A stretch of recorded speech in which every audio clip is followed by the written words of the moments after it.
Hi friends, welcome back to Roshi ideas. ఈరోజు video వచ్చేసి ఒక మంచి స్వీట్ రెసిపీ అండి. ఈజీగా ఓన్లీ 3 ఇంగ్రీడియంట్స్తో మనం ఇంట్లోనే సింపుల్గా ప్రిపేర్ చేసేసుకోవచ్చు. చాలా టేస్టీగా ఉంటుంది, కలర్ఫుల్గా కూడా ఉంది కాబట్టి పిల్లలు చాలా ఇష్టంగా తినేస్తారు. ఇది ఎలా తయారు చేయాలో చూసే ముందు మీరు కనుక నా ఛానల్ని ఫస్ట్ టైం చూడటం అయితే please subscribe to my channel. Subscribe చేసుకున్న తర్వాత పక్కనున్న బెల్ బటన్ని క్లిక్ చేయండి. నేను పెట్టే వీడియోస్ మీకు నోటిఫికేషన్స్ కింద వస్తాయి. ముందుగా కావాల్సింది అగర్ అండి. ఇది మనకి అన్ని సూపర్ మార్కెట్స్లో దొరుకుతుంది. దీన్ని చైనా గ్రాస్ అని కూడా అంటారు. దాన్ని చిన్న చిన్న ముక్కలుగా ఇలా కట్ చేసుకొని ఒక బౌల్లో వేసుకోవాలి. వేసుకున్న తర్వాత ఈ బౌల్కి మనం 1 కప్పు గోరువెచ్చని నీటిని యాడ్ చేసుకోవాలి. యాడ్ చేసుకొని ఈ అగర్ ముక్కలన్నిటినీ వాటర్లో బాగా మిక్స్ అయ్యేలాగా కలుపుకొని ఒక 20 నిమిషాల పాటు పక్కన పెట్టేసుకోవాలి. ఈలోగా మనం స్టవ్ ఆన్ చేసుకొని ఒక గిన్నెలో 1/2 లీటర్ పాలు తీసుకోవాలి. ఈ పాలని బాగా మరిగించుకోవాలండి.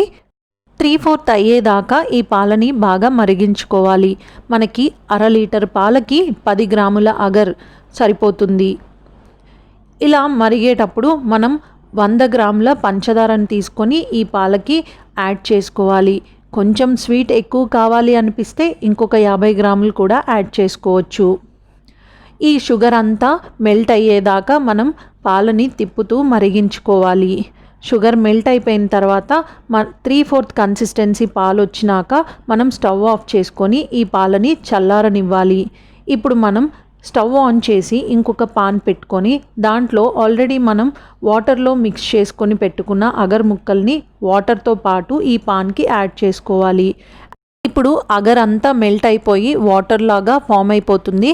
మనకి థిక్ కన్సిస్టెన్సీ అనేది వస్తుంది. అప్పుడు మనం స్టవ్ ఆఫ్ చేసేసుకొని ఈ మిక్చర్ని ఆల్రెడీ మనం చల్లార పెట్టుకున్న పాలల్లో యాడ్ చేసుకోవాలి. చూసారు కదా, మొత్తం మెల్ట్ అయిపోయి థిక్గా ఫామ్ అయిపోతుంది. ఇప్పుడు మనం ఈ మిక్చర్ని పాలల్లో యాడ్ చేసుకొని బాగా మిక్స్ చేసుకోవాలి. మిక్స్ చేసుకున్న తర్వాత ఈ పాలని మళ్ళీ స్టవ్ ఆన్ చేసుకొని వేడి చేసుకోవాలి.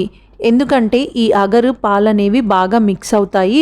ఒక 5 నిమిషాల పాటు లో ఫ్లేమ్లో పెట్టుకొనే చేయాలి. హై ఫ్లేమ్లో పెట్టుకుంటే పాలు విరిగిపోతాయండి, స్వీట్ అంతా పాడైపోతుంది. 5 నిమిషాల పాటు బాగా మిక్స్ చేసుకున్న తర్వాత ఇప్పుడు స్టవ్ ఆఫ్ చేసేసుకుని ఈ మిక్చర్ని మనం పాన్లో కానీ లేకపోతే ఏదన్నా సెట్టింగ్ బౌల్లో కానీ వేసుకొని 15 నిమిషాల పాటు పక్కన ఉంచితే మనకి స్వీట్ అనేది రెడీ అయిపోతుంది. చూడండి, 15 నిమిషాలు అయిపోయిన తర్వాత మనకి గట్టిపడిపోతుందండి. ఆల్రెడీ ఇది మనకి జున్నులాగా అయిపోతుంది.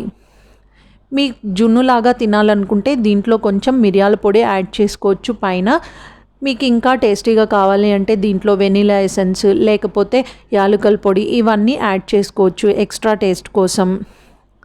నేను పిల్లలు ఇష్టంగా తింటారు కదా అని చెప్పి కలర్ యాడ్ చేసి ఇలా 2 లేయర్స్ కింద వేసానండి. ఆల్రెడీ ఫస్ట్ చూపించాను కదా, ఇలా 2 లేయర్స్ కింద యాడ్ చేసి వేసాను.